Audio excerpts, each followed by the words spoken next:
I think a lot of teams play better at home, just comfort level and, in your own bed and using the balls you shoot with every day and on the court you play on. So I think there's always a comfort at home, and we've got to fix that. We've got a young team, and we've got to learn how to go on the road and make plays and feel comfortable in other people's gyms, and definitely something we need to continue to work at.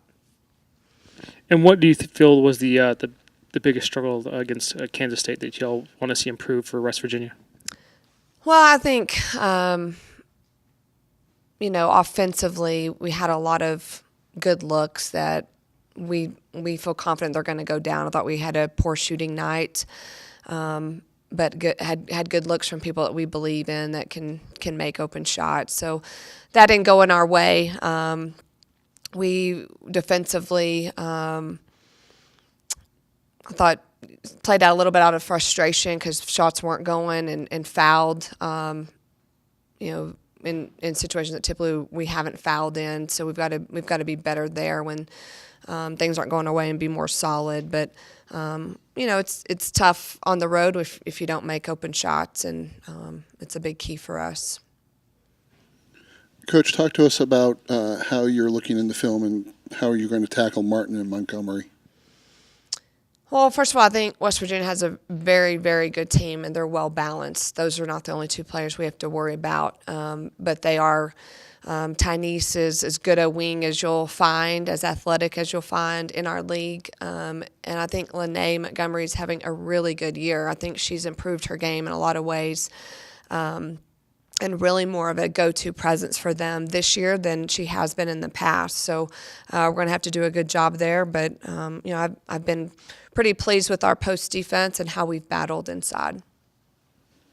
West Virginia, they score most of their points coming out of the half and then to start off the first quarter. So how important is a fast start for you guys to kind of be able to get some runs quick? We've talked a lot about how West Virginia just really comes out of the gates and, wants to punch first, and we've got to be ready for it. That was something, hopefully we've learned from Texas, that you got to be ready, for people to come out of the gates, and you got to respond. You kind of have to weather the storm. They turn up the heat defensively. They're going to try to turn you over.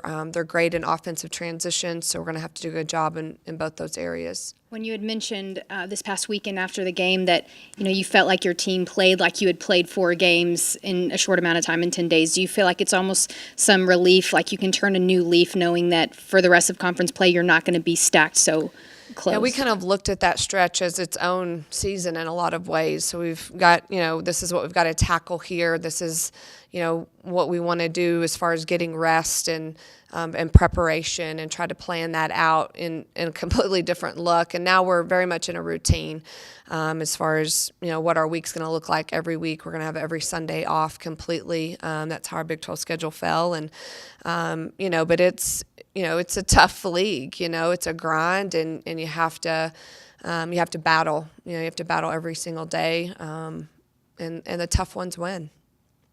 You mentioned that grind, Coach, and I know with so many ranked teams, it's bound to fall like this for some, but can you speak to this stretch? You guys have been dealt 5 straight ranked teams in the midst of that, and how important maybe getting a win here at home would be?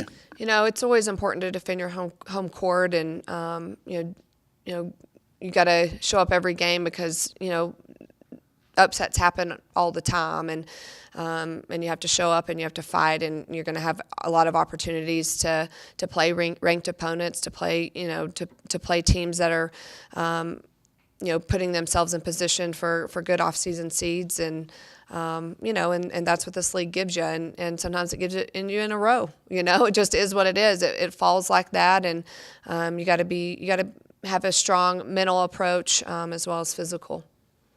What have you been talking to Rasay about? You guys rely on her quite a bit, and do you just tell the shooter to shoot? How does that conversation go with her? I want her to play with freedom. I want her to play without so much pressure. I think she puts a lot of pressure on herself, and I think when she's just playing basketball and making the right basketball play, she's at her best, and that's where I want her to stay. If she sees she saw 2 different chunk defenses at K-State. I want her to approach that as an opportunity to exploit that defense, not it has to be an opportunity that she's got to go do it all on her own. So I think there's a good mix there where she knows she's a go-to. She knows she has to rise up and make big plays. But I want her to just relax and play because she's a great passer as well, and can really, I think, dictate a lot of our offense and kind of who's getting touches where. On the other end, you talked about Lene for West Virginia. You guys had some success against her, I think, in the first meeting last year. How do you combat a player like that is going to get the ball inside and score as most? I just think you got to do the best you can to meet her early. She's playing extremely well this year. I mean, she's over 70% in the on touches when she scores it, and most times she's in the charge circle. I mean, when she's getting deep, it's 2 points, and we can't allow her to get that deep. We've got to be physical with her. We've got to do the best we can, and it's not an easy task. She's going to make plays. She's going to score some. She's going to rebound. I think you've got to try to counter her the best you can on the other end. What's going to be important for your team, just being able to control the glass defensively and try to limit how many shots West Virginia gets up, considering they do shoot so well from the I think field? everyone we play, it's critical to battle on the glass. There's some teams that, man, they're so athletic and they're so big at every spot and they have advantages, so you have to be that much better fundamentally. You've got to put bodies on people. You've got to be physical. You got to go with 2 hands and secure it. And I think that's one of the biggest keys for every team in this league is, can you board it? Who wins that battle?